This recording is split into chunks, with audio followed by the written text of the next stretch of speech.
बघा, भीक द्या ग्रामपंचायतला भीक द्या नाल्या सफाईला भीक द्या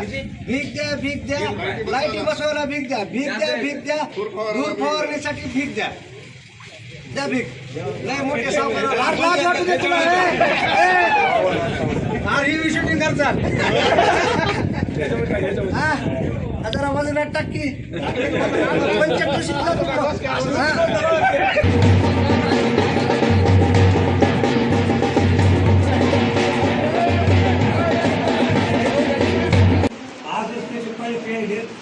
सुद्धा काम आपण चालू करावं असं ते म्हणजे आणि विषय हे आहे की आम्ही तुमचा 1 रुपया कशी करणार ना त्या पैशाचं तुमचं तुम्ही ठरवा काय करायचे काय संबंध आहे तर आम्ही घेऊ ती सोडविण्याचा प्रयत्न करू काय अजून जास्तीचं काही तुम्ही सांगितलंय त्याचा मी प्रयत्न करू आपण जास्तीत जास्त काय चांगलं करता येईल कधी नाही चालूच आहे ना तुम्ही सांगायचं कुठल्या गल्लीत बल्ब नाही तर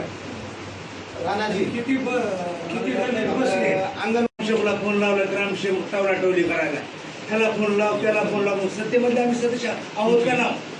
आम्ही आमचं वैयक्तिक काम कोणतं सांगितलं का सर एक मिनिट आम्ही वैयक्तिक माझ्या घरचं कुठलं काम सांगितलं का ग्रामसेवक या पुढं त्याला फोन लाव त्याला फोन आम्ही सध्या आम्ही माझं बोलणं पूर्ण झालं प्रत्येक गोष्टीला काम सांगितलं कुठलं काम बाबू तुम्हाला सांगतो मी आता तुम्हाला कधी म्हणलं नाही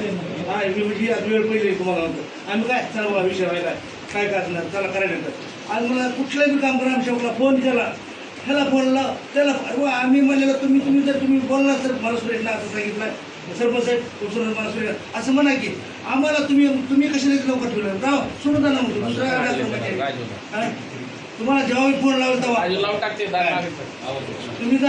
सदस्य असताना आम्ही जर माणसं तुम्ही रोज उत्तर द्यायला बाकीच्याच काय काम करणार तुम्ही कशा संदर्भात केले हे बघा आम्ही दिनांक 20 जुलै 2026ला ग्रामपंचायत कार्यालय मानगाव या ठिकाणी दुसरं एक निवेदन दिलं होतं महाराष्ट्र नवनिर्माण सेनेतर्फे आमच्या काही मुख्य मागण्या आहेत ज्या की गावाच्या मूलभूत सुविधेमधून आहे त्या मागण्यासंदर्भात आम्ही अर्ज दिला होता आणि आम्ही त्याला 20 दिवसाचा वेळ सुधारला होता 12 तारखेला आम्ही भीकमाग आंदोलन करणार आहोत आणि 13 तारखेला आम्ही ग्रामपंचायतच्या समोर आमरण उपोषणसुद्धा करणार आहोत असं निवेदन दिलं होतं परंतु आम्हाला अद्यापपर्यंत मानगाव ग्रामपंचायतकडून कसल्याही प्रकारचं लेखी निवेदन वगैरे काही आलं नाही तोंडी काल बोलवण्यात आलं होतं पण आम्ही ते काल बोलवलं असल्यामुळं आमचं आंदोलन फक्त 1 दिवसावर येऊन ठेवलेलं असल्यामुळं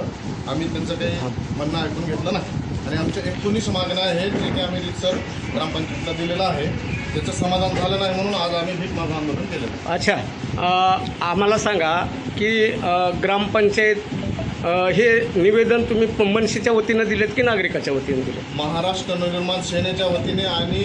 गावातील नागरिक सोबत घेऊन हे आंदोलन करणार आहोत असं म्हणून आम्ही दिलेलं अच्छा ग्रामपंचायतमध्ये तुम्ही ज्या मागण्या मांडल्या निवेदनामध्ये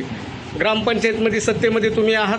पंचायत समितीला सत्तेमध्ये तुम्ही आहात जिल्हा परिषदला सत्तेमध्ये तुम्ही आहात मग हे आंदोलन कशासाठी की स्टंटबाजी आहे बघा हे स्टंटबाजी वगैरे काही नाही ग्रामपंचायत होऊन 4 वर्ष झालं आज गावातील जनता मूलभूत सुविधेपासून वैतागून गेलेली आहे जरी आम्ही सत्तेमध्ये असलो सत्तेमध्ये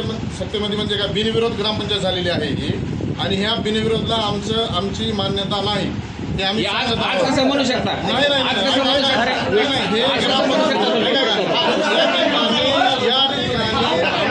आमच्या मेंबरनी अद्यापर्यंत ग्रामपंचायतच्या एकाही मिटिंगला एकाही मासिक ग्रामपंचायतमध्ये तुम्ही सत्तेमध्ये सहभागी आहात तुम्ही दोघं इथं ग्रामपंचायतचे मेंबर आहात बरोबर मग तुम्ही जर ग्रामपंचायत तुम्हाला मान्य नसेल यांचं कार्य मान्य नसेल तर तुम्ही दोन्ही